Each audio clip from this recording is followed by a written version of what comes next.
What happens when dreams of stardom are born from trauma? These 22 old Hollywood stars didn't just arrive in Tinseltown. They ran to it, escaping broken homes, poverty, and abuse. But what they found was a new kind of danger: exploitation dressed as fame.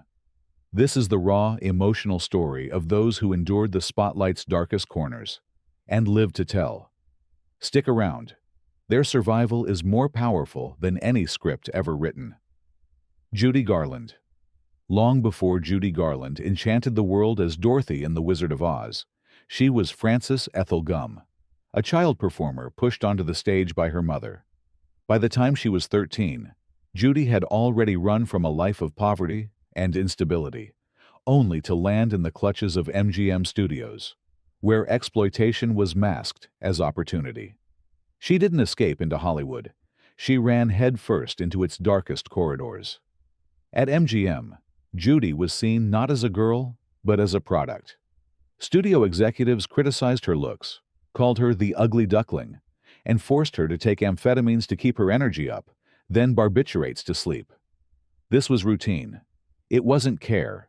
It was control. She was monitored, weighed, and manipulated, often forbidden from eating normally. Her smile was staged, her innocence marketed, and her youth stolen. Despite the abuse, Judy sang like no one else. Her voice carried the weight of a soul that had lived far too much, far too young. Films like Meet Me in St. Louis and A Star is Born became cinematic triumphs, yet they masked the behind-the-scenes trauma she endured. Judy's later years were marked by struggles: addiction, broken marriages, financial ruin. But she never stopped performing. She clawed her way back repeatedly, fueled by raw talent and heartbreaking vulnerability. In her final years, audiences clung to her every note because they could feel her pain. Honest, human, and undeniable. Judy Garland didn't just survive exploitation, she embodied it. And in doing so, she forced Hollywood to confront the consequences of treating its young stars like disposable commodities. Her life was a tragedy wrapped in sequins, but her legacy, timeless. Marilyn Monroe. Before she became the blonde bombshell America worshipped, Marilyn Monroe was Norma Jean Mortensen, a frightened little girl bouncing between foster homes, orphanages, and even a guardian's abusive hands. Her life was chaos before it was glamour, and when she finally ran from that world, she ran into another just as exploitative.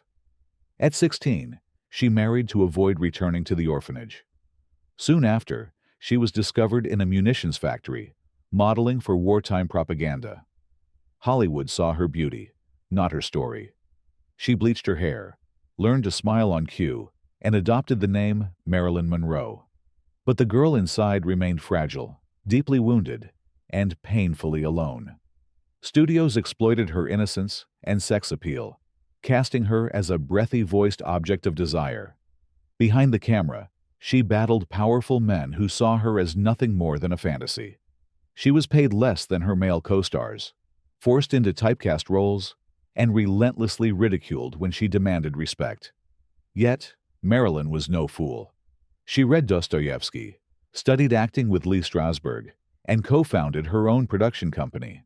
She craved recognition as a serious actress, not just a pinup. Films like Bus Stop and The Misfits revealed her untapped emotional depth, even as her personal life spiraled. The exploitation took its toll. Addiction, mental illness, and a growing sense of isolation consumed her final years. When she died at 36, the world mourned a lost icon.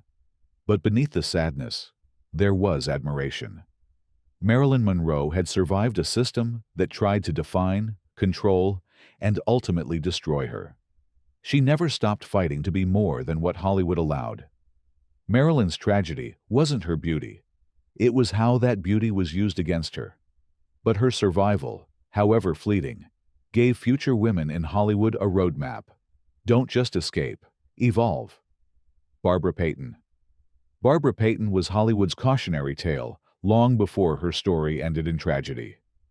Born in 1927 to a working-class family, She fled a turbulent, abusive home in her teens, chasing dreams of glamour.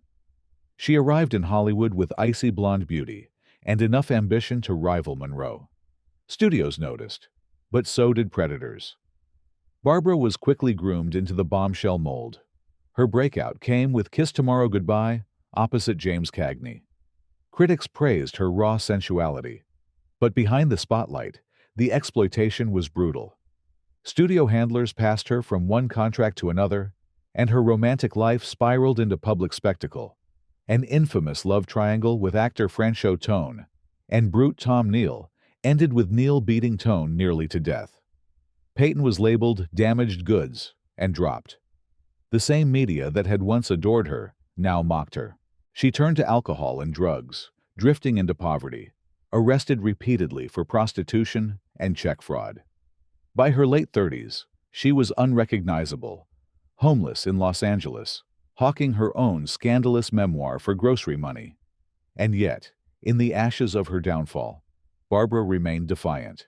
She owned her choices, spoke candidly about being used, and warned other girls about Hollywood's dangers. Her story wasn't one of redemption, but of survival against a machine designed to chew women up and spit them out. Barbara Payton didn't just fall. She was pushed, discarded by an industry that made millions off her face. She died at 39, but her story lives on as a brutal indictment of how Hollywood treats women it no longer finds useful. Peg Antwistle. She came to Hollywood to fly. Instead, she fell. Peg Antwistle's story has become legend, mostly because of how it ended, her body found at the base of the iconic Hollywood sign. But long before that tragic leap, Peg was a gifted actress, classically trained and Broadway seasoned. She had run from a difficult family situation and crossed the country alone, certain that the film world would offer more than the stage. RKO Pictures took a chance on her, casting her as a bitter wife in 13 Women. But when the film's release was delayed and her scenes heavily cut, Peg fell into despair. The town promised stardom. What she received was silence. Her one big break had vanished, just like that. The industry saw her as just another pretty face in a sea of thousands, easy to dismiss, easier to forget. Yet Peg carried the weight of those broken dreams with unbearable gravity. On a cool September evening in 1932, she climbed to the top of the H on the Hollywood sign and safety. Her fall wasn't just physical. It was the collapse of every empty promise Hollywood ever made. Dorothy Dandridge. Dorothy Dandridge wasn't just a runaway. She was a revolution in heels. Born in Cleveland in 1922, Dorothy and her sister were forced into a singing duo by their mother and a controlling partner who managed their every move. She fled that world through music and film, landing in Los Angeles to reinvent herself. But the new life came at a cost. As a black woman in Jim Crow-era Hollywood, Dorothy faced exploitation that was both racial and sexual. She dazzled in clubs and soon hit the big screen. When Carmen Jones made her the first black woman nominated for a Best Actress Oscar, it should have changed everything. Instead, she was pigeonholed. Too exotic for white roles, too glamorous for the roles reserved for black actresses. Offers dried up. She was exploited by both studios and lovers, including married director Otto Preminger. Behind the beauty was a woman constantly navigating a world that saw her body before her talent. Her relationships were marred by betrayal, and her finances were controlled by men who promised protection and delivered ruin. Dorothy died young, just 42, but her survival was spiritual. She shattered boundaries just by standing still, just by demanding to be seen. Her story is a testament to every woman who ran from oppression only to find it wearing a tuxedo and calling itself show business. Elizabeth Taylor. Elizabeth Taylor wasn't a typical runaway, but she did escape something just as consuming, a childhood built for display. Born in England and raised in Hollywood, Elizabeth was thrust into the spotlight at age 9, molded into MGM's porcelain doll. She didn't flee her home.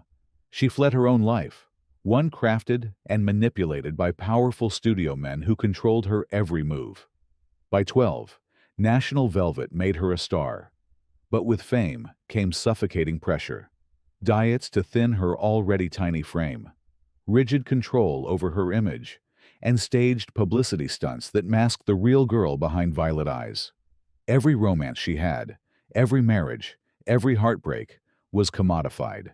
The industry branded her as a man-eater, a temptress, a scandal magnet. Few stopped to see the scared girl underneath. She endured exploitation masked as glamour. But Elizabeth didn't just survive. She roared back. By the time Butterfield 8 and Who's Afraid of Virginia Woolf rolled around, she had taken control of her career and refused to be boxed into roles others chose for her. Off-screen, she endured public criticism, health crises, and the loss of great loves, but emerged more powerful. She became the first actress to earn $1 million paycheck, and later used her fame for activism, becoming a vocal ally for AIDS awareness when few dared to speak. Elizabeth Taylor didn't run away in the traditional sense. She ran through fire, and she came out glittering, not because Hollywood allowed it, but because she demanded it. She didn't escape the system. She learned how to own it. Veronica Lake. Veronica Lake's rise was swift, and her fall even swifter. But long before she became Hollywood's peekaboo girl, Veronica was just Constance Ockelman, a teenager from Brooklyn who ran from a fractured home after her father's death. Her mother remarried, and young Connie, feeling unwanted, left to find a life on her own. She stumbled into modeling, and then into film. Hollywood immediately latched onto her beauty, especially the cascade of blonde hair that accidentally fell over one eye during a screen test. That mistake became her trademark, and the image stuck. But the image wasn't her. It was a prison. Studios overworked her, pitting her against co-stars like Alan Ladd, and scripting every move. Offset, her personal life unraveled. Her marriages crumbled. She drank to cope. She was labeled difficult, a death sentence for women in 1940s Hollywood. Worse, the war effort blamed her hairstyle for workplace injuries, among women mimicking her look, prompting her to change it publicly. That move, intended to help, cost her the icon status MGM had spent years building. By the 1950s, Lake was broke and working as a cocktail waitress in New York. But she never gave up entirely. She published a memoir, reclaimed her voice, and lived out her final years on her own terms. Veronica Lake ran from one cage only to land in another, but she cracked the bars open with brutal honesty. She survived the system that sold her like a fantasy, and in doing so, she proved she was more than a hairstyle. She was human. Rita Hworth. To the world, Rita Hworth was the epitome of sex appeal. But behind the sultry poses and shimmering gowns was Margarita Carmen Cancino, a girl who spent her childhood dancing in clubs, pushed on stage by her father, Eduardo. Her escape wasn't from home. It was from his grip. She later described her upbringing as controlled and traumatic. Dancing with her father in nightclubs as a teen exposed her to adult attention far too early. Eventually, she fled into the arms of Hollywood, but even there, the exploitation continued. Columbia Pictures changed her name, raised her hairline with painful electrolysis, and dyed her hair red to erase her Latin heritage. Rita became a global sensation with Gilda, yet she despised the image. "Every man I knew," she once said, "fell in love with Gilda, but they woke up with me." That dissonance haunted her. The men in her life, including Orson Welles and Prince Ali Khan, loved her legend, but couldn't handle her vulnerability. Behind the spotlight, she battled anxiety, alcoholism, and the crushing weight of being an icon no one truly knew. Studios fed off her fame, but offered no support as her mental health declined. Despite it all, Rita never surrendered. She kept working through the 1960s, even as Hollywood turned its back. Her later years, affected by undiagnosed Alzheimer's, were tragic. But her strength was never forgotten. Rita Hayworth didn't just survive exploitation. She endured it with tragic grace. She was more than a screen goddess. She was a woman who fought to reclaim her identity in an industry that tried to erase it. Natalie Wood. Natalie Wood's life was carefully choreographed before she even knew how to speak for herself. Born Natalia Nikolaevna Zakharenko to Russian immigrant parents, she was pushed into acting as a toddler. Her mother believed stardom would bring salvation, and she would stop at nothing to get it. Natalie didn't run from home. She was carried into exploitation by her own family. By age 8, she starred in Miracle on 34th Street.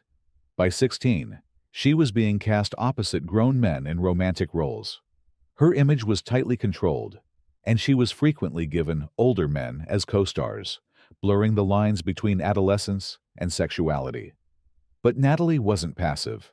She rebelled quietly, fighting for serious roles in films like Rebel Without a Cause and Splendor in the Grass, where her raw emotional performances hinted at the deep trauma she carried. Off-screen, she battled fears, anxiety, and rumors of having been sexually assaulted by a major Hollywood figure at a young age, an accusation that still chills fans today. Despite it all, Natalie survived longer than most. She became a producer, a mother, and a woman unafraid to show her pain. But her tragic death in 1981, drowning under mysterious circumstances, remains one of Hollywood's most controversial unsolved stories. Natalie Wood's life was a haunting blend of innocence stolen and courage reclaimed. She spent her whole life trying to own the narrative that others had written for her. And while the truth may have died with her, her legacy continues to shout what she often whispered: "I want to be heard." Lana Turner. Lana Turner was discovered sipping soda at a drugstore, but that sweet beginning masks a turbulent childhood. Born Julia Jean Turner in Idaho, she fled a broken home marred by her father's violent death. Raised by a mother who struggled to provide, Lana escaped into the dreamland of Los Angeles. Her beauty was weaponized the moment she was spotted. Hollywood instantly molded her into the sweater girl, a walking fantasy that drew millions to theaters and predators behind the scenes. She was cast as a seductress again and again, despite possessing a depth and vulnerability the studios never fully explored. But Lana's personal life became her most public performance. 8 marriages, tabloid scandals, and the infamous killing of her gangster boyfriend, Johnny Stompanato, stabbed by her teenage daughter Cheryl in self-defense, defined her narrative. The press crucified her, yet she stood firm, protecting her daughter at all costs. What many forget is Lana's resilience. She didn't fade into scandal. She kept working. Films like Imitation of Life showcased a matured, self-aware Turner, grappling with race, identity, and motherhood in ways that reflected her own life. Lana didn't run from Hollywood. She ran through it, bruised but unbroken. She took control of a story others tried to write for her, and turned it into a career that lasted nearly 5 decades. Susan Hayward. Susan Hayward didn't just escape Brooklyn. She blasted through its ceiling. Born Edith Mariner, she was a tough, red-headed girl from a poor neighborhood who ran toward Hollywood with a fire in her chest and ambition in her veins.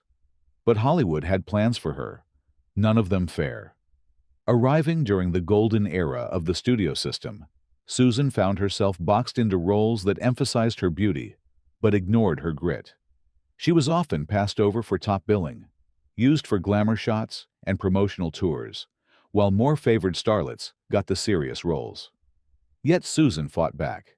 She survived a devastating car crash early in her career, rebuilt her image, and demanded parts that tested her range. In I Want to Live, she played a real-life death row inmate, delivering one of the most harrowing human performances in film history. It earned her an Oscar and proved that Hayward was not just a pretty face. Behind the scenes, she endured a troubled marriage and battled depression. Yet she rarely let the public see her pain. She played by Hollywood's rules just long enough to rewrite them. Susan Hayward ran toward a dream, But when that dream tried to reduce her, she pushed back with fury and grace. Her survival wasn't just about staying. It was about evolving, demanding to be seen, and never surrendering her fire. Jean Harlo. Jean Harlo was Hollywood's original platinum blonde, a vision of glitz, seduction, and screen charisma.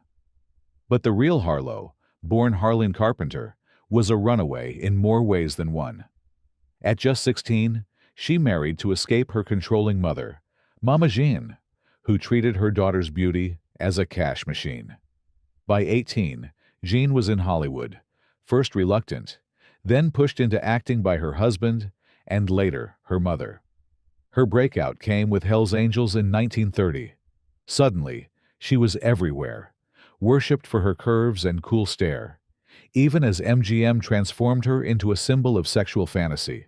Yet off-screen, she was shy, gentle, and unprepared for the leering men and relentless press.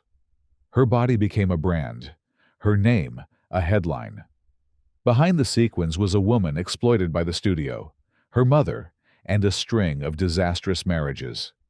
She worked grueling hours despite chronic illness, all while hiding her emotional pain behind a sparkling smile.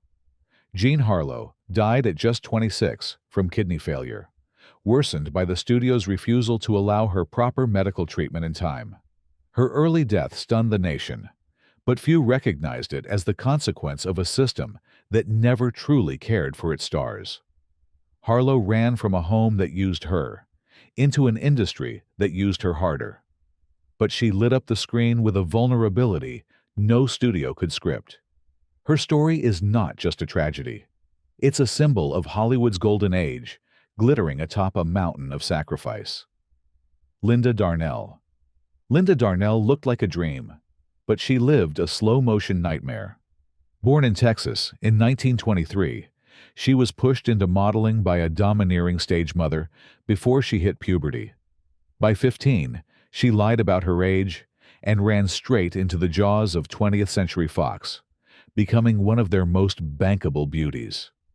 But what she couldn't escape was control. Studio head Darryl F. Zanuck packaged her as an exotic siren, constantly reinforcing that her looks were more important than her talent. She starred in hits like Forever Amber and A Letter to Three Wives. But behind the scenes, she was struggling. Exploited in relationships and professionally stifled, she began to fade from the spotlight in the 1950s. Alcoholism and depression followed. Roles dried up. She tried stage work and TV, clinging to a comeback. Then came the cruelest irony. In 1965, she was staying with her former secretary when a house fire broke out. Linda rushed inside to save the woman's children and suffered fatal burns. She died a day later. Linda Darnell didn't just survive Hollywood exploitation. She burned for it, figuratively and tragically, literally. She had fled an overbearing home, only to be suffocated by the very system that promised her escape. Jane Mansfield. Jane Mansfield didn't just run to Hollywood. She sprinted, smiling all the way. Born Vera Jane Palmer. In 1933, her early life was marked by loss. Her father died when she was 3, and by adolescence, she was desperate to escape small-town Texas and the conservative norms that stifled her dreams. Jane wasn't just running from poverty. She was running toward the spotlight. She arrived with a plan. Armed with intelligence, charm, and an unshakable determination, Jane created her own image. Platinum blonde hair, tight dresses, and a squeaky voice that parodied Marilyn Monroe while poking fun at the very industry exploiting her. Hollywood bit. She was cast as the ultimate sex symbol in films like The Girl Can't Help It, marketed shamelessly by studios who cared little for her brainpower and everything for her bust line. What most didn't know? Jane had a 163 IQ, spoke 5 languages, and studied drama at the University of Texas. But she learned quickly. Brains didn't sell. Curves did. She leaned into the role to survive. But with every staged photo and tabloid scandal, the line between person and persona blurred. As the 1960s dawned, Jane was pushed aside for newer faces. She toured nightclubs, clung to the spotlight, and fought to support her 5 children. Jane died tragically in a car crash at just 34. Yet her legacy lives on, not as a punchline, but as a woman who understood the rules of exploitation and tried, in her own flamboyant way, to flip them. Jane didn't just survive. It was her performance of survival that became her greatest act. Joan Crawford. Before she was Hollywood royalty, Joan Crawford was a runaway with holes in her shoes and fire in her belly. Born Lucille Fay LeSueur in 1904, she grew up poor, abandoned by her father and abused by a stepfather. As a teenager, she worked as a waitress and laundress, scrubbing floors while dreaming of escape. She ran to the stage, then to the screen. By the 1920s, MGM transformed her into Joan Crawford, a name chosen in a contest. Her early roles capitalized on her raw sensuality and dancing skills. But behind the glitz, Joan was still the girl trying to prove she mattered. She reinvented herself constantly. Flapper, working-class heroine, fashion icon, each time clawing her way out of the roles others shoved her into. Crawford endured a studio system that exploited her looks, micromanaged her life, and discarded her when she aged. But she refused to fade. With Mildred Pierce, she silenced critics and won an Oscar, defying the belief that women over 40 couldn't carry a film. Her personal life, especially as a mother, remains controversial. But there's no denying her strength. She survived poverty, abuse, blacklisting, and a misogynistic industry that offered little mercy. Through it all, she remained poised, ambitious, and fiercely determined. Joan didn't just escape exploitation. She turned it into a performance art, using it as fuel to forge a career that spanned 5 decades. She wasn't perfect, but she was powerful, and that's why her legend endures. Bettie Page. Bettie Page didn't walk into the world of exploitation. She was dragged into it with a smile. Born in Tennessee in 1923, Bettie grew up in poverty and foster homes after her father was imprisoned for molesting her. By her early 20s, she fled a failed marriage and headed to New York to find herself.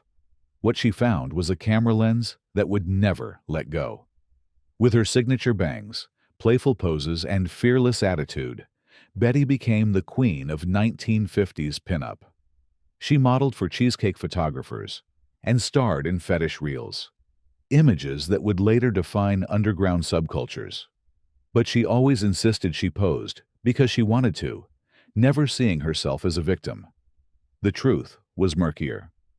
Paige was exploited by male photographers, underpaid, and later blacklisted when conservative America cracked down on adult materials.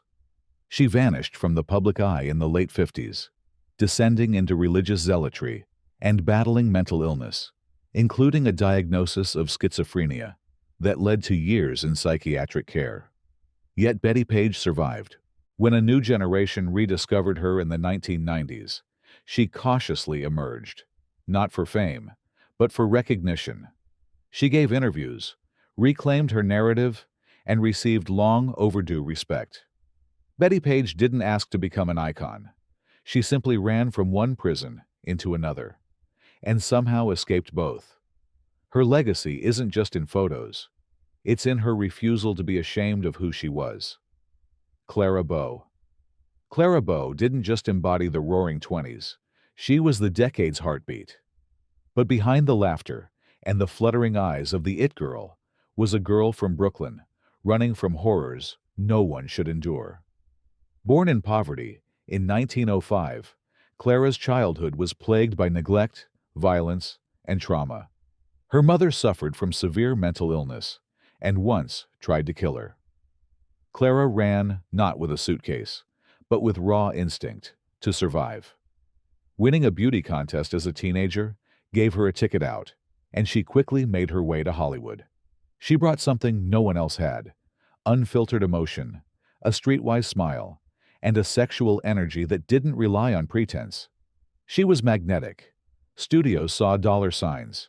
They worked her relentlessly, exploiting her image while ignoring her well-being. As talkies emerged, Clara's accent and nerves were mocked. Rumors spread like wildfire about her past, her sexuality, her sanity. Studio executives controlled her with contracts and gossip columns, eroding her confidence with every fabricated scandal. By her early 30s, Clara walked away. Tired, broken, and publicly humiliated, she retreated from the screen and married cowboy actor Rex Bell, settling in Nevada. But peace was elusive. She battled institutionalization and never returned to acting. Still, Clara survived. She had outrun poverty, abuse, and a system that devoured women like her. Her career may have burned bright and fast, but she never let Hollywood take her soul. Clara Bow wasn't just a runaway. She was a survivor who gave the world everything she had. And when it threatened to destroy her, she took herself back. Frances Farmer. Frances Farmer was born defiant. In a time when conformity was survival, she openly questioned religion, politics, and the very structure of Hollywood itself. Born in 1913, she ran toward acting not to become famous, but to be heard, and that made her dangerous. After studying theater in college and visiting the Soviet Union, earning her the Red Label, Frances arrived in Hollywood with brilliance and beauty. But she refused to play the game. She challenged directors, refused studio publicity stunts, and demanded artistic integrity. That independence wasn't respected. It was punished. She was labeled difficult, a kiss of death in the 1940s. The more she resisted, the more she was isolated. Her mental health deteriorated. She was arrested, institutionalized, and subjected to horrifying treatments, including reported shock therapy and forced lobotomies, though the latter remains debated. She became a warning sign for women who dared to push back. But Frances wasn't broken. She eventually returned to the stage, published a memoir, and hosted a local TV show. Though never fully restored, she clawed her way out of the abyss Hollywood threw her into. Frances Farmer didn't just survive exploitation. She became its martyr. Her life stands as both cautionary tale and beacon of resistance. She proved that the price of truth in a dishonest town could be brutal, but never meaningless. Gloria Graham. Gloria Graham was never built for Hollywood's tidy boxes. Born in 1923, she was raised in a theatrical household, but ran from home young to forge her own path.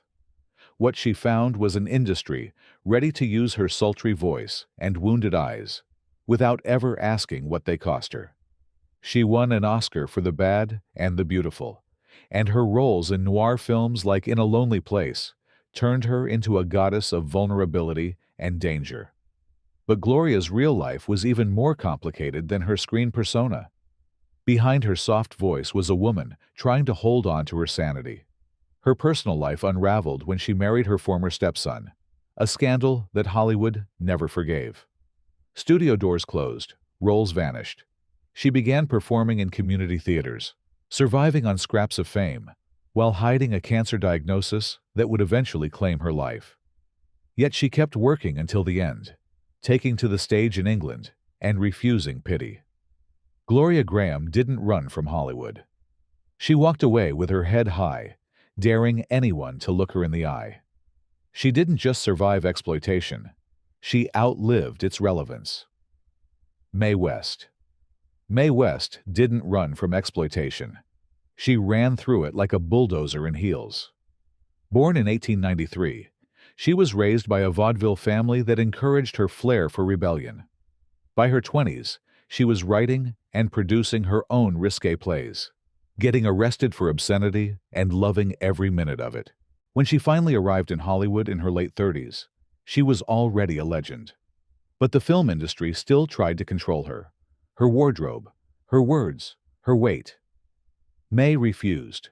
She wrote her own dialogue, engineered her own persona, and never let anyone else define her. They tried to censor her, ban her, bury her in code restrictions. She answered with winks, double entendres, and some of the most powerful box office numbers of the 1930s. Mae West saw the exploitation coming and flipped the script. She made her body her business, her jokes her armor, and her wit her weapon. She wasn't just a survivor. She was the architect of her own legend. Barbara Stanwyck. Barbara Stanwyck was born Ruby Stevens in Brooklyn, orphaned by age 4, and raised in foster homes and by a volatile older sister.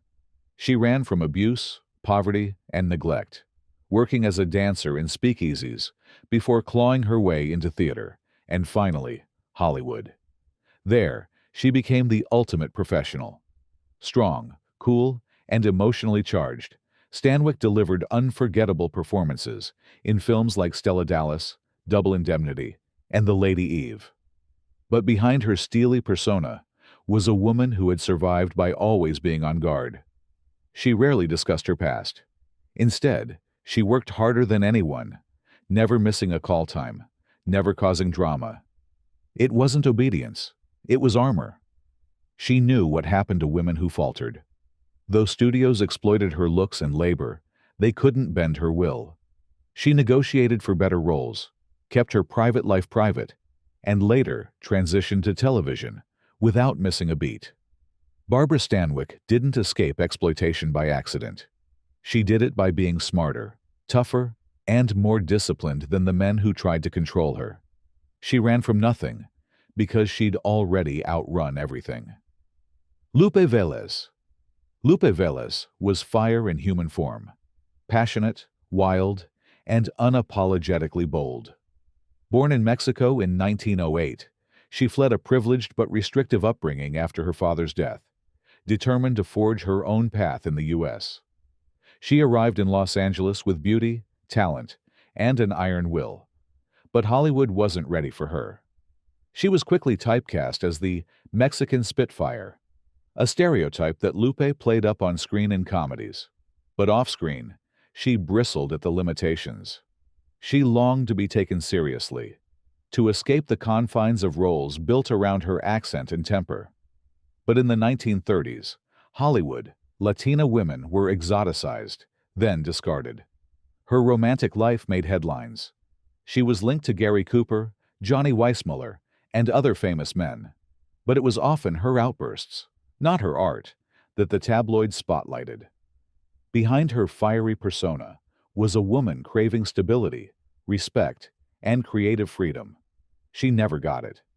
In 1944, at just 36 years old, Lupe died from an overdose of sleeping pills in what many believe was a suicide following heartbreak and career decline.